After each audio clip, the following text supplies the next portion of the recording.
I was on the GS coming home from work and stopped at an intersection and a guy rear-ended me. No real damage, I'm okay. When I left, my box, it had knocked my box off and put a dent, kind of twisted the metal of the box. So I'm gonna pound that out today, or it actually probably needs compressed. I may get 2 washers and kind of screw it in and compress it, straighten it back up. I don't think it was too much damage. Didn't call the police, it was a young man. I'm sure he was texting. Obviously, you don't want to be reminded how easy it is to get rear-ended, but I was. And that is a problem because now I've got the DRZ, which needs a sprocket change front and rear before I can really ride it.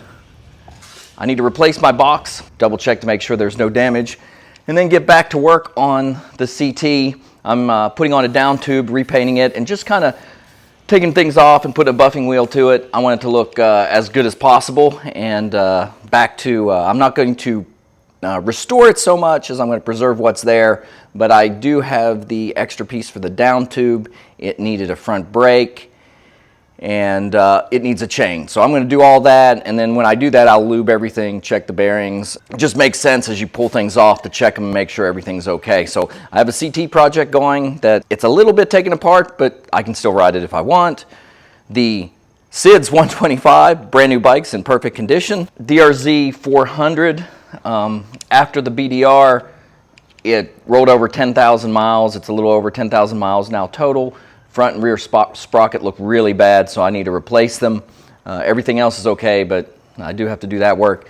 And now I've got to replace my luggage on the 1200 GS. So we're going to do that right now. I don't know if you guys can see that there, but right here is a hole, and it's kind of wallowed out where it got bent. I bent it back a little bit. It does not look like this is bent at all. This you could probably see better than in there. That's the washer that came out that I had a washer on either side, and both of them are wallowed and bent where the car kind of, when it hit the bag, it buckled that cylinder. So what I'm going to do is get a different washer, put it on either side, the washers on either side, and then compress them together as tight as I can, and it should just straighten the box right up. Not a bad fix. I've had worse repairs after a wreck. For being knocked off a bike with nobody hurt, that's pretty good. Luckily, my back on the rear, it doesn't look like my bike's scratched at all, so I'm not sure what the deal was with that. It did have some scratches. You can barely tell.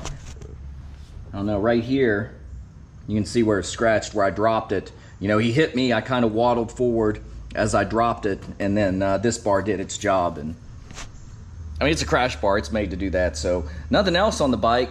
There's a few scratches on the other case, but it always had scratches, so I can't actually say that crash did it. Low speed rear ending by a vehicle. Didn't do the bike any favors, but not catastrophic. This is like a 30-minute fix here, or less. Mom, it's us, come over here. And this is my helper. He helped me get some tools, and was learning to work on a motorcycle a little bit today. He helped me get my bags in shape. What'd you think of that, getting my bags in shape? Was it fun?